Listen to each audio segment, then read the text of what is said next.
자, 이번 시간에는 보험 조건과 관련되어지는 내용에 대해서 확인을 해 보도록 하겠습니다. 자, 보험의 개념에 대해서는 특별하게 언급을 하지 않으셔도 여러분들이 상식적으로 다 알고 있죠. 건강보험도 있을 수도 있고, 화재보험도 있고, 그 다음에 여러분들이 TV에 통해서 인터넷 홈쇼핑이나 이런 데서도 보험 상품 이런 거 광고 많이 나오죠.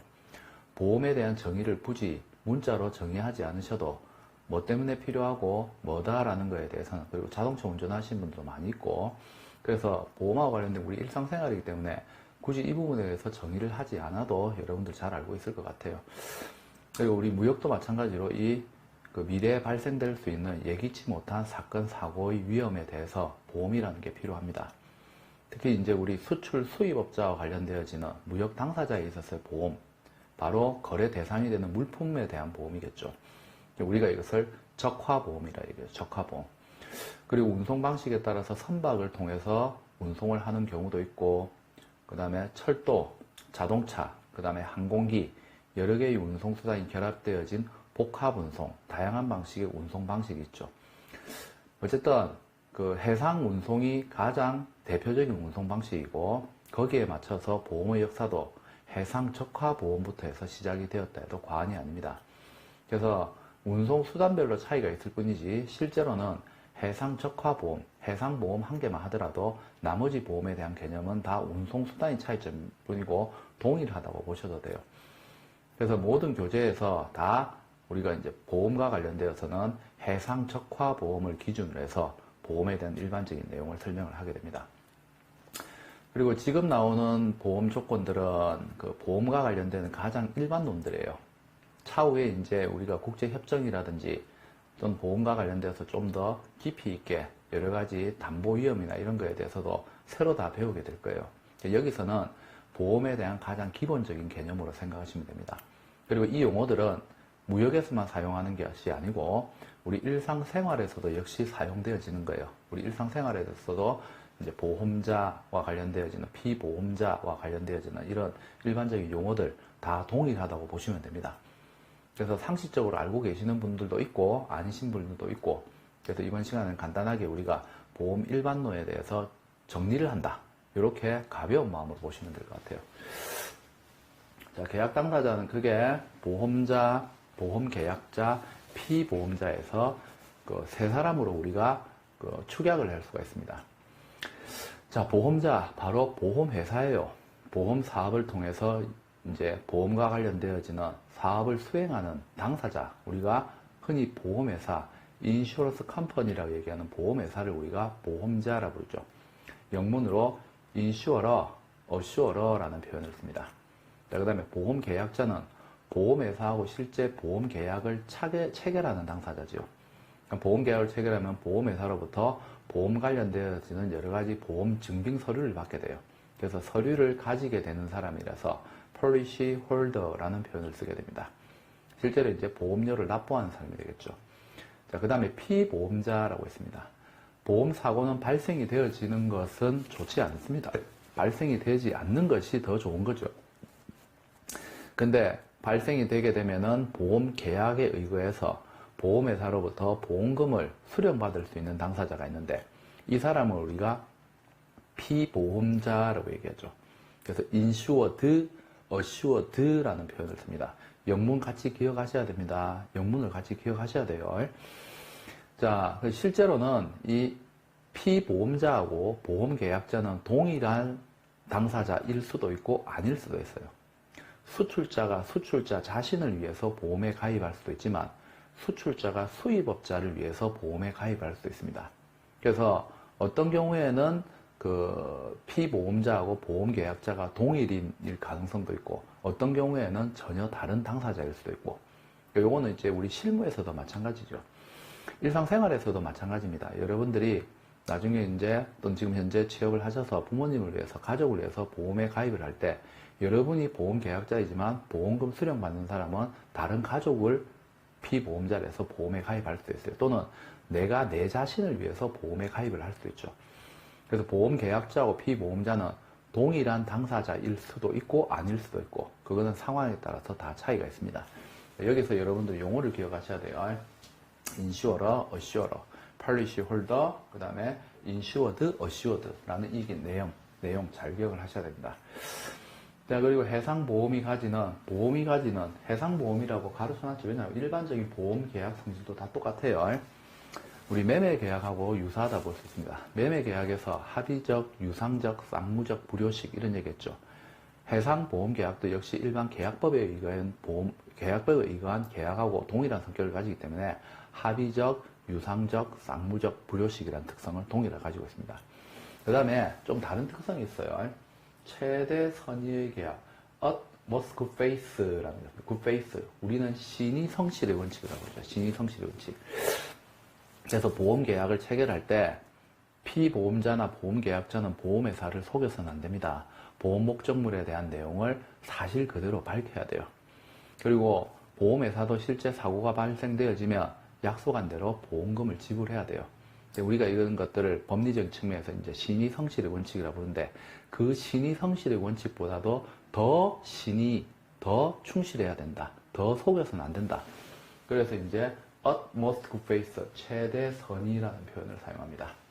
그리고 보험은 사행계약이라는 특성을 가지고 있어요. 미래에 확실하게 발생되어질 사건을 전제로 한 게 아닙니다. 발생이 되지 않는 게 최고 좋은 거고, 발생이 될 수도 있고 되지 않을 수도 있지만 미래에 불확실한 사건에 대해서 예상을 하고 그러한 예견에 맞아졌을 때 피해가 본 게 있다면 보상을 해주는 거지, 실제로 그러한 사건이 터질 것을 알고 그리고 그러한 사건이 발생되라고 비는 사람 아무도 없어요. 가장 이상적인 거는 안전하게 목적지에 화물이 도착하는 거죠. 그래서 어쨌든 미래의 불확실한 사건의 발생과 관련된 우연성을 전제로 한 데서 우리가 이것을 사행계약이라고 합니다. 사행계약. 자, 그리고 이 보험화와 관련되어진 가장 중요한 특성 중에 한 개가 워런티, 담보랍니다. 담보. 자, 우리가 담보라는 용어는 금융에서도 여러분들이 이미 들어보셨을 거예요. 근데 영어 단어가 다릅니다. 우리말로는 똑같이 담보지만 여러분들이 알고 있는 일반적인 담보물, 금융에서 얘기한 담보는 개런티라는 표현을 써요. 개런티. 근데 보험에서는 개런티가 아니에요. 워런티예요. 워런티. 우리말로는 담보라고 쓰는 게 똑같지만 영문이 다르죠. 그럼 다른 거예요. 다른 거. 자, 요거는 이제 보험화와 관련돼서 굉장히 중요한 보험의 특성 중에 한 개인데, 보험에 가입하는 보험 당사자는 보험회사를 속여서는 안 됩니다. 그리고 일부러 사고를 발생시켜서는 안 되죠. 그래서 이거는 피보험자나 보험계약자가 피보험자나 보험계약을 하는 당사자가 보험회사, 즉 보험자에게 특정한 약속을 하는 거예요. 우리가 보험에 가입을 합니다. 우리는 일부러 사고를 발생시킨다든지, 실제로 보험 가입 목적물이 실제 내용하고 다른 물건을 보험에 가입시킨다든지 이런 행동을 전혀 하지 않겠습니다. 라고 보험에 가입하는 보험 계약자나 피보험자가 보험회사에게 약속을 하는 것을 담보라 불러요. 주체를 잘 기억하셔야 돼요. 누가 누구에게 하는 약속. 보험에 가입하는 보험 계약자나 피보험자가 보험자인 즉 보험회사에게다가 어떤 약속을 하는데 이걸 우리가 워런티 담보라 불러요. 담보의 위반이 발생하면 보험회사는 보험금을 지불할 의무가 없습니다. 그래서 처음부터 거짓말해서는 안 된다고요. 두 가지가 있어요. 명시적 담보, 묵시적 담보가 있어요. 명시적 담보는 여러분들이 보험에 가입을 해보신 분도 있고 해보지 않으신 분도 있는데, 휴대폰에 대해서 이제 가입해 보신 분은 있죠. 통신사에. 그러면은 여러분들이 휴대폰을 이제 약정을 하게 되면 계약서에다가 동그라미 체크 또는 서명 이런 거 하는 거 있죠. 읽어보고 동그라미 체크하고 예, 아니요 하잖아요. 그것처럼 보험도 마찬가지예요. 보험회사에서 당사자 간에 지켜야 되는 약속과 관련되어지는 내용을 미리 다 만들어 옵니다. 그리고 그거 읽어보고 여러분들이 체크, 서명, 체크, 서명 이렇게 해서 보험 계약에 가입을 하게 돼요. 그래서 보험 계약서상에 피보험자나 보험에 가입하는 보험 계약자가 보험회사에게 지켜야 되는 약속들이 있어요. 그래서 나중에 보험 서류상에 그와 관련된 내용들이 명시적으로 조항으로 해서 글자로 딱딱딱딱 찍혀서 나오죠. 그래서 실제로 이제 보험 증권에 보험 계약 서류에 글자로 나타나 있는 담보 내용, 그걸 우리가 명시적 담보라 불러요. 묵시적 담보는 굳이 글자로 표시하지 아니해도 상식적인 수준에서 누구나 알 수 있는, 말을 하지 않아도 알 수 있는 거, 그걸 우리가 묵시적 담보라 불러요. 묵시적 담보의 가장 대표적인 게 우리가 선박회사도 보험에 가입을 하게 됩니다. 자동차도 우리가 운전을 하기 위해서는 여러분들이 자동차 보험 가입해야 되죠. 똑같습니다. 그래서 내일 당장 침몰할 배를 보험에 가입하겠다. 그거는 악의적 의도를 가지고 보험금을 수령하겠다는 나쁜 의도가 있은 거죠. 내일 당장 침몰할 배, 그거는 당연히 우리가 보험하고 관련되어서 보험회사를 속여서는 안 되는 거예요. 그래서 배가 운항할 수 있는 능력이 있는 상태의 선박을 보험에 가입시켜야 돼요. 배가 운항할 수 있는 능력, 그걸 우리가 감항성 또는 내항성이라고 불러요. 감항성 또는 내항성. 그래서 감항성이나 내항성이 있는 선박을 보험에 가입을 시켜야 됩니다. 그래서 감항성 담보, 내항성 담보, seaworthiness, 이게 가장 대표적인 묵시적 담보예요. 묵시적 담보. 그리고 보험 가입 목적물은 절대로 불법적인 내용이 되어서는 안 돼요. 그래서 우리가 이것을 적법성 담보라 불러요. 적법성 담보. 그리고 반드시 보험은 보험상에 어떤 사건이 발생되면 거기에 대해서 얼마의 보상금을 준다라고 쓰여져 있어요. 그래서 보험 서류상에 나타나 있는 사건이 원인이 되고 그 원인으로 인해서 어떤 피해가 발생이 되어졌을 경우에는 보험회사에서는 보험금을 지불하죠. 그걸 우리가 근인주의라고 합니다. 근인주의. 그리고 고지 및 표시 원칙. 다른 말로 우리가 앞에서 얘기했던 최대 선의의 원칙이에요. 그래서 보험에 가입하는 보험 계약 당사자는 보험에 가입되는 목적물과 관련되어진 부분에서 거짓말해서도 안 되고 정확하게 어떤 것이라고 다 정확하게 표시를 해줘야 됩니다. 알려야 돼요. 보험회사에다. 왜냐하면 보험회사에서 실제로 그와 관련된 부분에서 확인하러 조사 나오진 않습니다. 서로 믿기 때문에. 그래서 이것을 고지 및 표시 원칙, 다른 말로 최대 선의 원칙이라고 불러요. 만약에 이와 관련된 부분에서 차후에 문제가 발생이 되었죠. 그걸 보험회사에서 알았어요. 그러면 바로 계약 해지시킵니다. 계약 해지시켜요. 그거는 보험회사가 가질 수 있는 당연한 권리예요. 서로 뭐 해야 됩니까? 그 상호 믿을 수 있는 신의 성실의 관계를 지켜야 돼요. 그래서 보험에 가입하는 보험계약자는 자기 자신이 보험가입 목적물에 대해서 정확하게 전부 다 보험회사에다가 어떤 문제가 있는지 없는지 다 알려야 됩니다. 고지의 원칙이라고, 고지 및 표시 원칙이라고 합니다. 고지 및 표시 원칙. 그 다음에 이거 상당히 중요합니다. 손해보상의 원칙, 이득금지, 이익금지의 원칙이라고 불러요. 요거 나중에 우리가 보험 쪽에 들어가서 위부하고 대위라는 굉장히 중요한 법리를 하게 될 거예요. 지금은 하지 않습니다. 그거 굉장히 어렵기 때문에 그 위부하고 대위라는 법리를 할 때 요 원칙을 잘 기억하고 있어야 돼요. 이 원칙에 입각해서 위부하고 대위의 법리가 설명이 되겠습니다. 지금은 이익금지의 원칙, 손해보상의 원칙만 기억하시면 돼요. 자, 보험에 가입할 때 여러분들이 TV 홈쇼핑이나 이런데 월 19,800원, 1억 원 보험, 책임보험, 1억 원 보험에 가입된다. 이렇게 얘기하죠. 그때 여러분들이 조심하셔야 될 게, 내가 월 19,800원, 39,800원에서 보험료를 내고 보험에 가입했습니다. 그러면 실제로 보험 계약과 관련되어지는 근인주의 원칙에서 어떤 사고가 발생했고 피해가 발생했어요. 그러면 무조건 1억 받아요? 아니잖아요. 보험회사에서 최대로 지불할 수 있는 한도액이 1억이라는 뜻이죠. 그럼 실제로 내가 500만원 피해봤으면 얼마입니까? 500만원만 보상받는 거예요. 300만원 피해봤으면 300만원만 보상받는 거예요. 그래서 실제로 보험은 추가적으로 보험 가입자들이 어떤 이익이 발생될 정도로 해서 보험금이 지불되어서는 안 된다는 겁니다. 그게 이익금지의 원칙이에요. 그래서 실제로 사고가 발생됐고 피해 본 부분만큼만 보상이 돼요. 그래서 실제 손해 부분만 보상을 해준다. 이걸 우리가 손해보상의 원칙, 이익금지의 원칙이라 불러요. 자, 그 다음에 insured interest에서 피보험이익이라는 게 있습니다. 피보험이익. 바로 보험 목적물하고 관련되어서 발생될 수 있는 여러 가지 이해관계, 이득관계, 이걸 우리가 피보험이익. 실제로 이제 사고가 발생됐고 그로 인해서 재산상의 손실이 발생했어요. 그럼 그와 관련되어서 보험계약에서 약속했던 보험금이 지불되겠죠. 그 바로 보상받을 수 있는 그 이익을 우리가 피보험이익이라 부르는데, 쉽게 얘기하면 바로 보험 가입 목적물 그 자체의 경제적 가치, 그리고 보험에서 약속했었던 그 피해 보상 한도 금액하고 관련되어서 사고가 발생되었을 때 내가 그로부터 보험회사로부터 받을 수 있는 금전적 가치, 그와 관련되는 걸 피보험이익이라 불러요. 피보험이익. 피보험이익은 이제 실제로 이제 어떤 물품, 어떤 것을 대상으로 해서 어떤 게 실제로 이제 보험 가입 목적물이냐에 따라서 다양하게 이제 나타날 수가 있어요. 보통 보면 우리가 얘기하는 거는 이제 그 화물이겠죠. 화물. 바로 그 화물하고 관련되어서 실제로 화주가 얻을 수 있는 그 가치, 경제적 가치, 그걸 이제 화주의 피보험이익, 바로 해상적화 그 자체예요.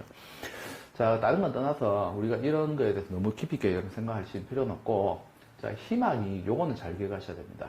자, 우리가 보험에 가입을 하면은 실제로 보험 가입 목적물에 대한 경제적 가치를 환산을 할 때 그 송장, 계산서 금액의 110%에서 부보를 해줘요. 보험회사에서. 100%를 넘어서 110%로 해서 10% 더 부보해줘요. 그럼 이 10%는 뭐냐 하면은, 자, 항해가 안전하게 이루어졌어요. 항해가 안전하게 이루어지면 최소한 이 화주는 10%, 자기 물품의 가치에 대한 10% 정도는 이익을 볼 수 있다. 그 정도까지는 보험회사에서 커버를 해주겠다. 그래서 10% 더 플러스해서 110%로 부보를 해줍니다. 바로 그 10%를 우리가 희망이익이라고 해요. 희망이익. 근데 실제로 화주 입장에서는 그럴 수 있어요. 내가 100만원짜리 물건을 운송을 하면서 거래를 하면서 그 실제로 다른 것 떠나서 그 가치에 10만원에 대한 상응하는 이익만을 목표로 해서 내가 거래를 한다. 그렇게 해서 무역하는 사람은 없습니다. 왜냐하면 추가적으로 발생될 수 있는 눈에 보이지 않는 비용들도 엄청나게 많아요. 나중에 수입지에서 통과할 때 관세도 내야 되고 부가세도 내야 돼요. 부가세만 하더라도 그냥 극단적으로 생각하면 물품 가격의 10%는 부가세 내야 돼요. 물론 실제 단체는 그보다 훨씬 더 많이 냅니다. 자, 그렇기 때문에 이런 부분에 대해서 화주들은 꼴난 거 10% 이렇게 얘기할 수 있는데 그거라도 안 주면 어떻게 해요? 주면 감사한 거죠. 예. 그래서 우리가 보험에서는 10% 더 플러스해서 부보를 해줍니다. 그래서 110% 부보해줘요. 그 10%를 우리가 희망이익이라고 합니다. 희망이익. 희망이익에 대한 개념만 아시면 돼요. 자, 그리고 우리가 보험하고 관련돼서 용어 중에 보험가액, 보험금액, 보험금이라는 용어가 있어요. 자, 여러분들이 보험에 가입을 하게 되었다. 그럼 그 물품이 사고가 발생이 되었다. 사고가 발생되면 화주가 입을 수 있는 최고 손해액이 있을 수 있어요. 그걸 우리가 보험가액이라 불러요. 보험가액. 보험금하고 보험금액이 있는데 이 차이점이 뭐냐면은 보험금액은 보험회사에서 사고 발생했을 때 보상해 줄 수 있는 최고 한도액을 우리가 보험금액이라 불러요.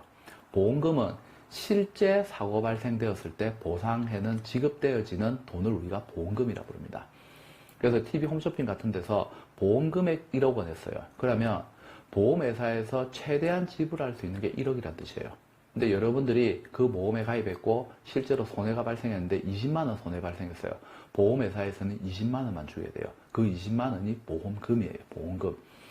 그래서 보험 금액은 보험회사가 지불할 수 있는 최고 한도액이고 실제로 보험금은 보상되어지는 사고와 관련되어서 보상되어지는 돈이 보험금이고 그러니까 보험 금액하고 보험금이 같아지려면은 화물, 보험에 가입되어진 목적물이 완전하게 완파, 실종, 유실되어서 더 이상 찾을 수 없는 상태, 가지고 있는 가치가 제로가 되어진 상태, 그때는 보험 금액이 보험금으로 해서 지불이 되어지겠죠. 자, 보험가액은 피보험자가 있게 될 수 있는 손해의 최고 한도액입니다.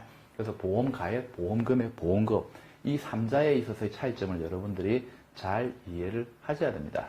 뭐 요 산출하는 거는 상식적으로 그냥 요렇다라는 것만 아시면 되고 이건 크게 중요한 부분 아니니까. 자, 지금 한 부분은 보험과 관련되어진 가장 일반적인 부분에 대한 내용을 했습니다. 뒤에 가서 이제 세부적으로 요 일반 내용은 우리 무역에만 한계되는 게 아니에요. 보험은 무역 쪽으로만 국한된 게 아니에요. 그 전 세계 보험하고 관련되어진 용어들은 다 똑같습니다. 화재보험이든 생명보험이든 적화보험이든 선박보험이든.